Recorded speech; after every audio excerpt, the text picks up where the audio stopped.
Okay, in this chapter we're going to look at how you can represent the ordinary least squares model in terms of matrix notation. Okay, this material is covered in chapter 3, like the latter part of chapter 3. Chapter 3 is pretty long, so I broke it up into two separate videos. Okay, so the matrix or the OLS regression can be written in this way. So this would be without matrix notation. Okay, so I refers to the number of observations. So this would be the equation, the regression equation for one I. Okay, where beta 1, beta 2, up through beta k, those are the coefficients. Okay, recall from the earlier video that along with the model here, we need the assumptions of the model, like this is actually part of the statement of the model. And these are called identifying assumptions. We're going to assume that the mean of the residuals is 0, the variance of the residuals is constant across observations, so this is homoscedasticity, and residuals across different observations are not correlated. Okay, so this is the covariance given that the means are 0. And the xij variable, so those are the observed data usually for individuals. So the j refers to different variables. Those could be either discrete or continuous. Okay, so the OLS estimator, as we saw in the previous set of slides, minimizes this equation. So it chooses the coefficients, these are the OLS coefficients, to minimize the sum of squared errors. Okay, so let's write the model in matrix notation.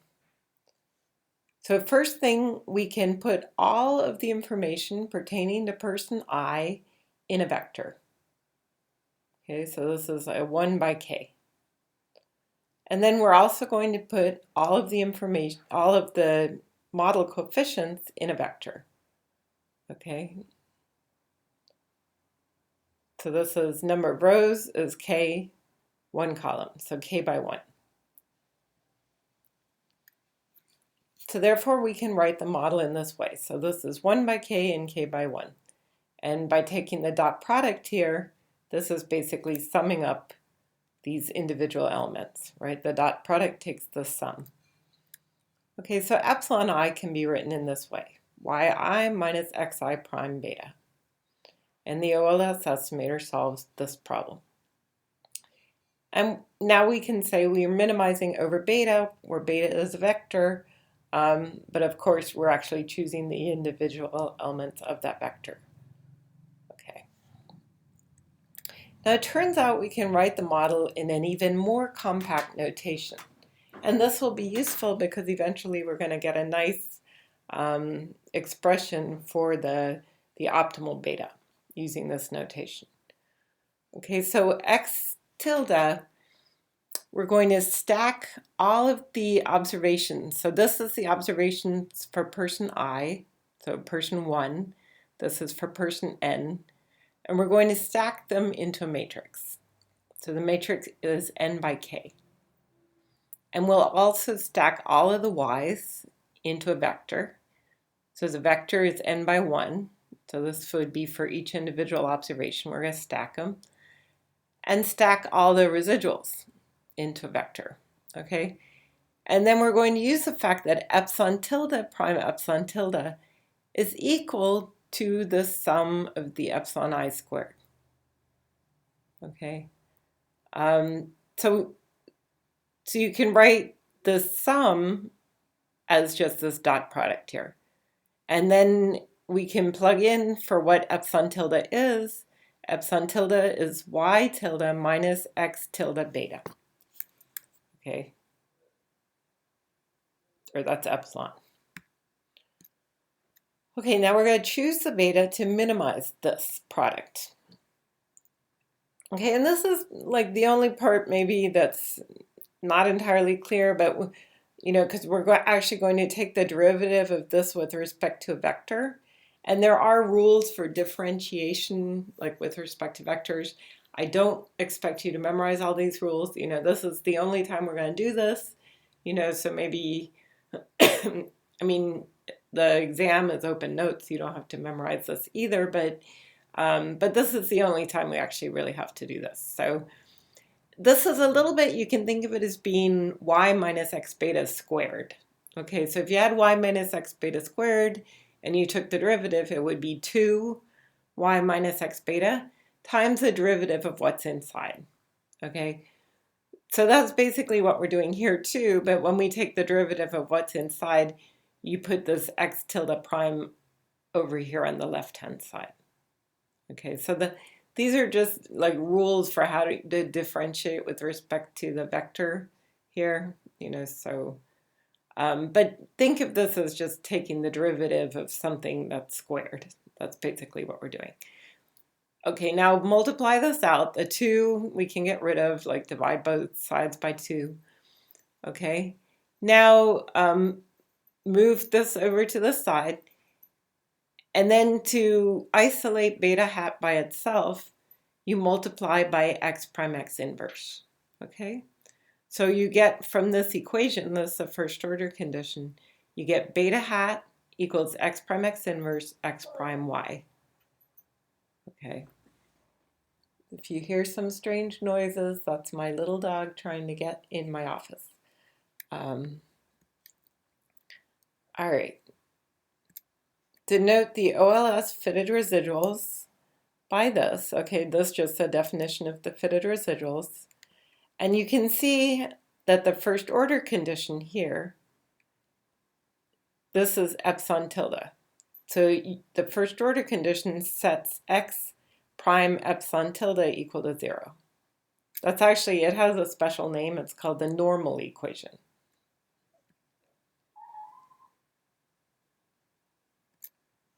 Okay, so if you put in this is the x tilde prime. So I'm just plugging in here. So that's what this is. Okay, this is the first order condition.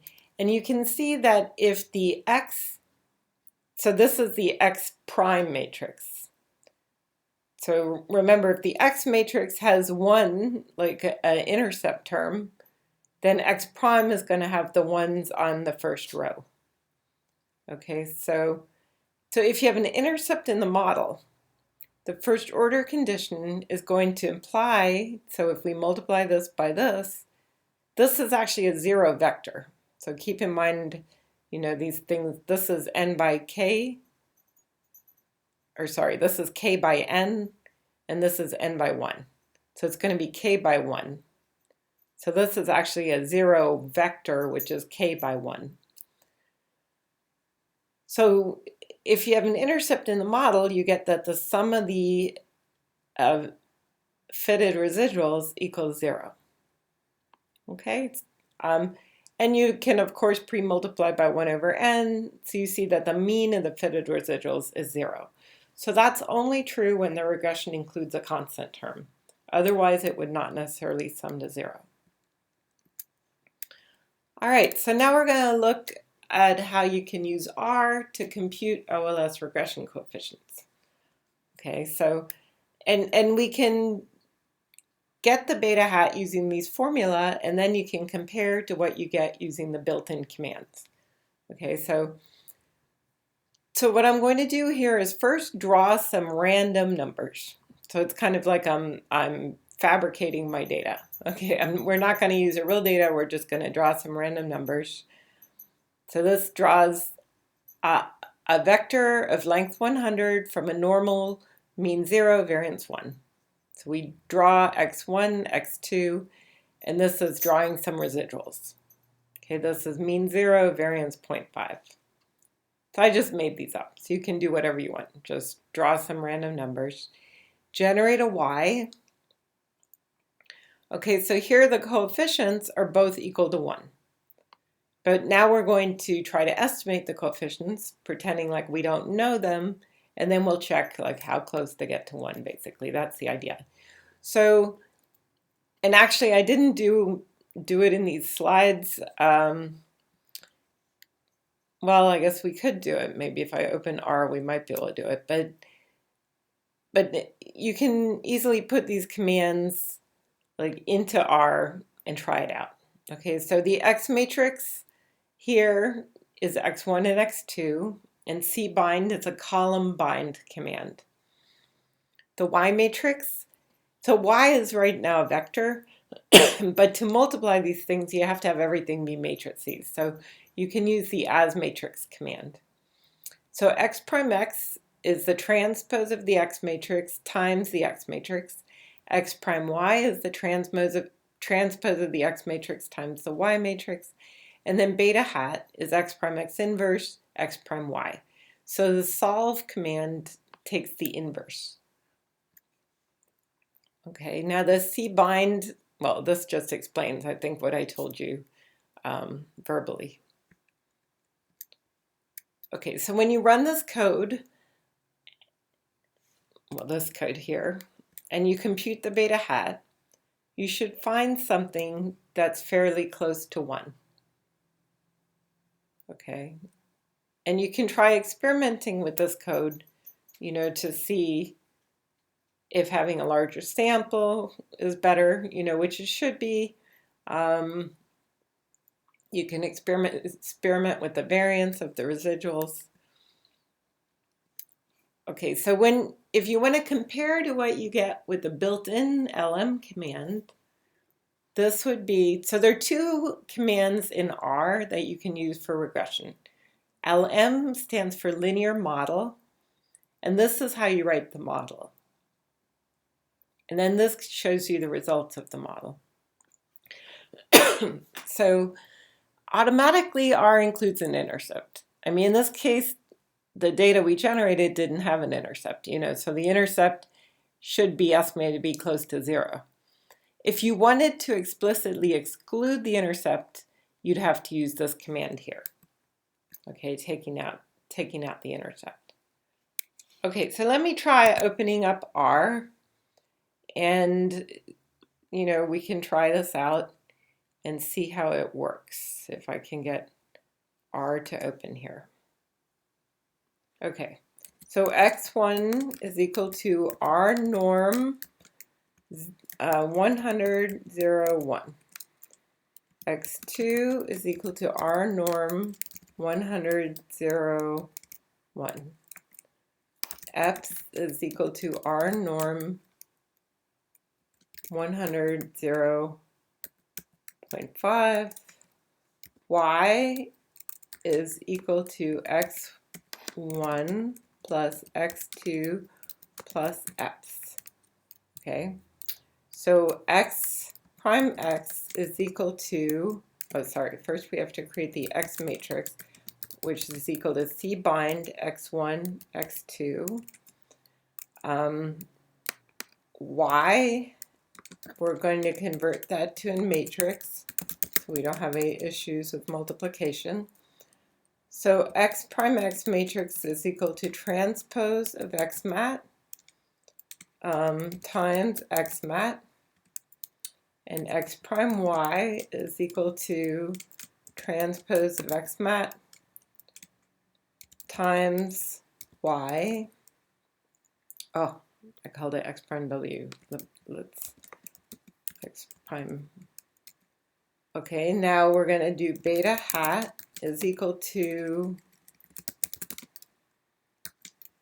solve X prime X times X prime Y. If I can type here.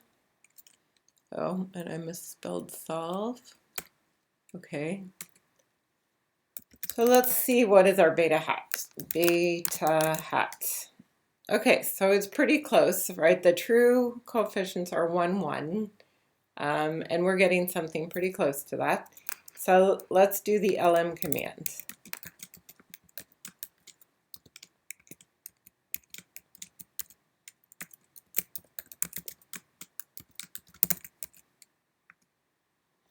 All right, now this is what I got using the built-in regression commands.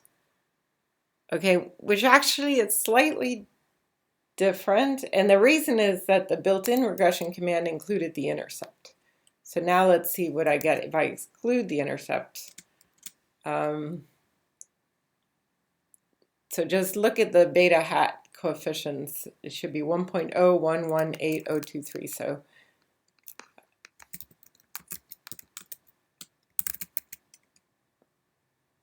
okay, so now you see that using the formulas I gave you, the x prime x inverse x prime y, we're duplicating exactly what you get with R if you exclude the intercept.